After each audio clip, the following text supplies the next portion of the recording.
প্রিয় দর্শক, study in China প্রতিদিনের বইমেলা অনুষ্ঠানে আপনাদের সবাইকে স্বাগত জানাচ্ছি। আমি মুশফিকা নিপা। আমার মনে হচ্ছে আজ থেকে প্রাণের বইমেলা সত্যিকার অর্থেই তার প্রাণ ফিরে পেয়েছে।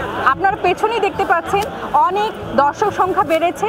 আমার মনে হচ্ছে বইমেলা আজ থেকে তার প্রাণ ফিরে পেয়েছে, তার দর্শক ফিরে পেয়েছে এবং প্রাণের বইমেলার যে মানুষের যে একটা আকাঙ্ক্ষা থাকে যে আসবে বই পড়বে, আমি আজকে ঘুরে দেখেছি তেমনটি আমার কাছে মনে হয়েছে যে দর্শকরা আসছেন, তাদের বই দেখছেন। আজকে আমরা দর্শক, লেখক এবং প্রকাশকদের চিন্তা ভাবনা, তারা কেমন বই কিনছে, কেমন বই চায় এবং নতুন বাংলাদেশকে তারা কী হিসাবে দেখছে এবং নতুন যারা লিখছে সেই লেখকদের প্রতি তাদের কোনো পরামর্শ আছে কিনা বা তাদের বই নিয়ে তাদের চিন্তা ভাবনা কেমন, সেই বিষয়গুলো নিয়ে আজকে আমরা শুনবো। চলুন তবে আমরা আজকে প্রাণের বইমেলা ঘুরে দেখি।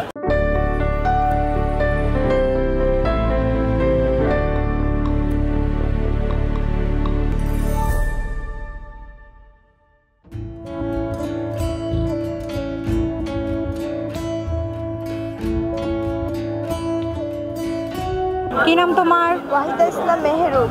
আমার বাবার বই কিনেছি, এখনো আরো বই কিনবো, দেখতেছি। কেমন বই তোমার পছন্দ, কোন টাইপের পড়তে তুমি পছন্দ করো, কোন লেখকের? আমি ফিকশনাল বই পড়তে পছন্দ করি। 100% স্কলারশিপে চীনে উচ্চশিক্ষা। বিস্তারিত জানতে এখনই কল করুন 01781876187।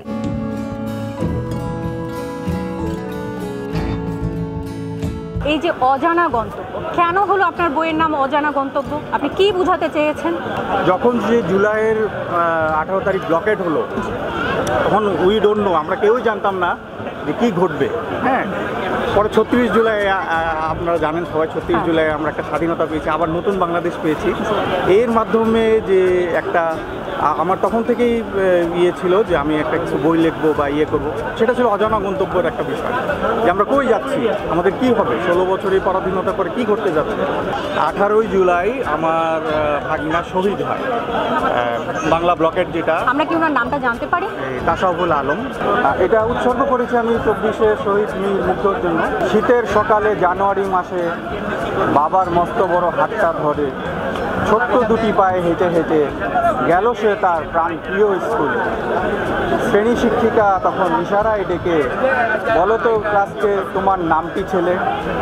হেসে সে তখন বলে আমার নাম তো মুগ্ধ। পুরো ক্লাসরুম আমায় দেখে কেন হয়ে গেছে স্তব্ধ।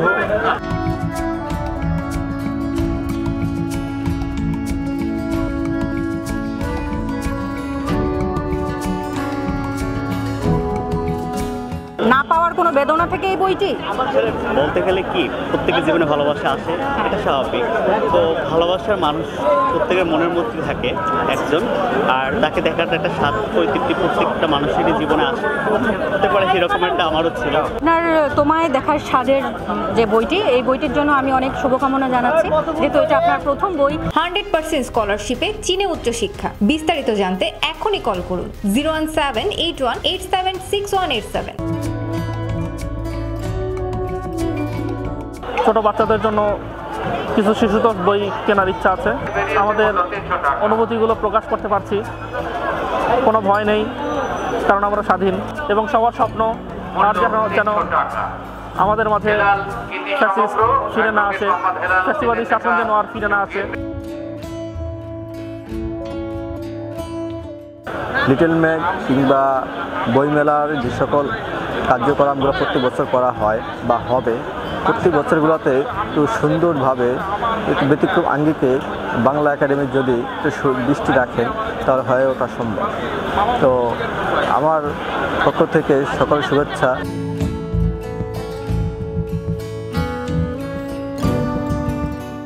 15 বছর পরে বইমেলা আসছি, এসে খুব ভালো লাগতেছে। 15 বছর পরে এখন মনে হচ্ছে যে দেশ আবার দ্বিতীয়বার নতুন করে স্বাধীন হয়েছে। এখন নিজেকে স্বাধীন বাংলাদেশের একজন নাগরিক মনে হয়। এবার বইমেলা থেকে বেশি বই কিনি নাই, এবার বইমেলা থেকে আমার ছোট ছেলের জন্য কয়েকটা বই কিনছি। এই হচ্ছে বইগুলি।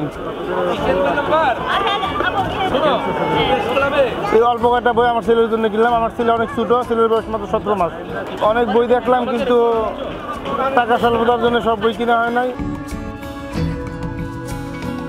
আমি প্রতি বছরই বইমেলায় আসি, আর বিশেষ করে আসি আমার ছেলেকে নতুন কিছু দেখানোর জন্য, ভাষা সম্বন্ধে জানার জন্য।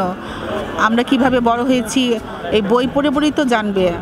আর তাছাড়া আমি চাই আমার ভবিষ্যৎ যারা আছে প্রজন্ম, ওরাও সবাই বইমেলা থেকে অনেক কিছু শিখে যাক।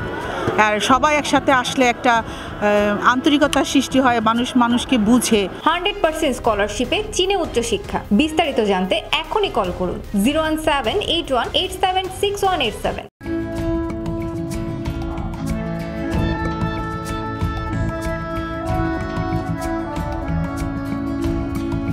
আমরা আমাদের অনুষ্ঠানের শেষ প্রান্তে চলে এসেছি।